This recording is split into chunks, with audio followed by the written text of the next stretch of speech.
Hello guys welcome back to our channel. Just ఇప్పుడే నెక్సెస్లో Kishkindhapuri premiere show చూసేస్తున్నా. ఈ మూవీలో అనుపమ పరమేశ్వరన్ అండ్ బెల్లమన్న లీడ్ రోల్స్లో యాక్ట్ చేశారు. మూవీకి వెళ్ళాలి అని అనిపించే ఒకే ఒక్క ఆస్పెక్ట్, మూవీ డైరెక్టర్ తన ప్రీవియస్ మూవీ చావు కబుర్ చల్లగా నాకు పర్సనల్గా బాగా ఇష్టం. ఈసారి హారర్ ప్లస్ థ్రిల్లర్ జోనర్లో వచ్చారు. సో కొంచెం ఆ హోప్తోనే వెళ్ళా. మూవీ కంప్లీట్ అయ్యేసరికి నాకొక్కటే అనిపించింది. డీసెంట్ వాచ్ అనిపించింది. మెయిన్‌లీ ఈ మూవీ ప్లస్ పాయింట్ ఏంటంటే, రన్ టైమ్ చాలా అంటే చాలా తక్కువ. Just 2 or 5 minutes. స్టార్టింగ్‌లో ఒక 15 మినిట్స్ తప్ప మిగతాది ఎక్కడా ల్యాగ్ ఉండదు. సో, డిసప్పాయింట్ అయితే అవ్వరనుకుంటున్నా. ఫుల్ రివ్యూ చూసే ముందు మన ఛానల్‌కి ఎవరైనా కొత్తగా వస్తే please make sure to subscribe our channel.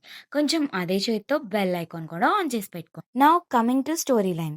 Story line చాలా సింపుల్‌గా చెప్పేస్తాను. గోస్ట్ మీద ఇంట్రెస్ట్ ఉన్న వాళ్ళని గోస్ట్ వాకింగ్ టూర్ అని కంపెనీ థ్రిల్లింగ్ ఎక్స్పీరియన్స్ కోసం కిష్కిందపురి అనే ఊర్లో స్వర్ణమయ అనే పాడుబడ్డ రేడియో స్టేషన్‌కి వెళ్తారు. తర్వాత ఏం జరిగింది అనేదే స్టోరీ లైన్. మెయిన్‌లీ నాకైతే ఇంటర్వెల్‌లో ట్విస్ట్ కన్నా, లాస్ట్ పోస్ట్ క్రెడిట్‌లో వచ్చే సీక్వెల్‌కి లీడ్ ఇచ్చే సీన్ అయితే చాలా బాగా నచ్చింది. అండ్ ముందుగా చెప్పినట్టే స్టార్టింగ్‌లో వచ్చే 15 మినిట్స్ అండ్ అక్కర్లేని సాంగ్ తప్ప మోస్ట్ ఆఫ్ ద సీన్స్ అన్నీ బానే ఉన్నాయి. అండ్ మెయిన్‌లీ జానర్ మిక్సింగ్ బాగుంది. ఎవ్రీ 10-15 మినిట్స్‌కి వచ్చే చిన్న చిన్న ట్విస్ట్స్ అవి బాగా వర్కౌట్ అయ్యాయి.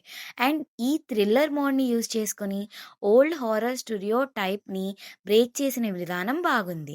సెకండ్ హాఫ్‌లో వచ్చే ఫ్లాష్ బ్యాక్ సీన్స్ అవి బాగున్నాయి. కానీ ఆ ఫ్లాష్ బ్యాక్ సీన్ అన్ని స్పైడర్‌లో భైరవ క్యారెక్టర్‌ని గుర్తు చేశాయి. డైరెక్టర్ కొంచెం మన old movies and Hollywood movies నుంచి గట్టిగానే ఇన్స్పైర్ అయ్యారనిపించింది. ఫస్ట్ హాఫ్‌లో ఫైనల్ డెస్టినేషన్, సెకండ్ హాఫ్‌లో అయితే స్పైడర్ మూవీ బాగా గుర్తొచ్చాయి.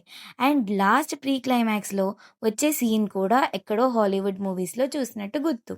కానీ అన్ని మూవీస్ నుంచి ఇన్స్పైర్ అయిన డైరెక్టర్ అయితే చాలా వరకు కన్విన్సింగ్‌గా డీల్ చేశారు. అండ్ చాలా సీన్స్ అయితే బానే వర్క్ అయ్యాయి. అంటే స్టోరీ లైన్‌లో సెట్ అయ్యాయి. అండ్ హారర్ మూవీలో కావాల్సిన భారీగా భయపడిపోయే సీన్స్ అయితే అంతగా లేవు.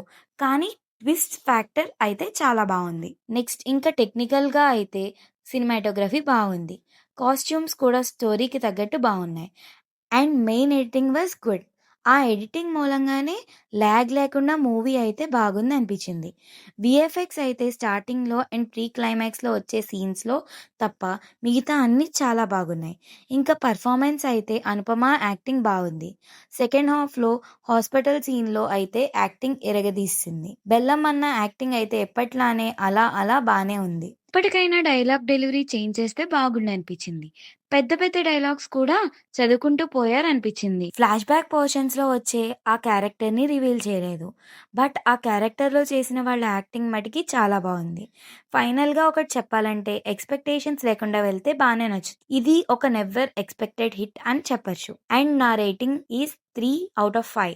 That's it guys. మీకు మా రివ్యూ నచ్చినట్టయితే please do like, share and subscribe to our channel. మీరు కూడా ఈ మూవీ చూసినట్టయితే మీ ఒపీనియన్స్‌ని కామెంట్స్‌లో షేర్ చేసేసుకోండి. Thank you all.